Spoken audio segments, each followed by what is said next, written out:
চলো বরমশাই কি কি বাজার করে এনেছে সেটা তোমাদের সাথে শেয়ার করি।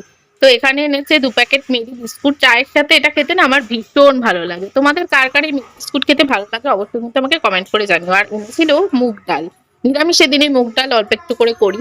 আর এখানে দেখো এনেছে লাল শাক, আর এখানে এনেছে পেঁপে। বরমশাই যেহেতু আলু খায় না সেই জন্য পেঁপে এনেছে। আর এখানে এনেছে একটা চাল কুমড়ো। আর এর মধ্যে আছে দেখো ভেন্ডি। ভেন্ডি খেতে আমার ভীষণ ভালো লাগে, ভাজার থেকে সর্ষে পোস্ত দিয়ে করলে ভালো লাগে। আর এর মধ্যে দেখো কি কি রয়েছে।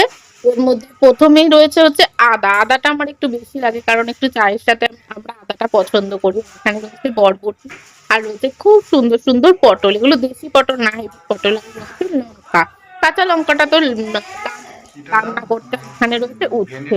আর আমি জানো তো রান্নায় শুকনো লঙ্কা বা লঙ্কার গুঁড়ো খুব একটা ইউজ করি না, আমি কাঁচা লঙ্কা দিয়ে রান্না করি আর কালারের জন্য একটু কাশ্মীরি লঙ্কা দিই। আর এখানে হচ্ছে টমেটো, মাছের ঝোল বা যে কোনো তরকারিতে একটু টমেটো দিলে কিন্তু বেশ ভালো লাগে। আর দেখো এখানে এসেছে আলু।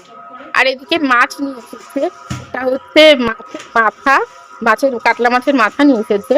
আর এখানে এনেছে জ্যান্ত রুই মাছ। কেমন লাগলো অবশ্যই জানিও কমেন্ট করে।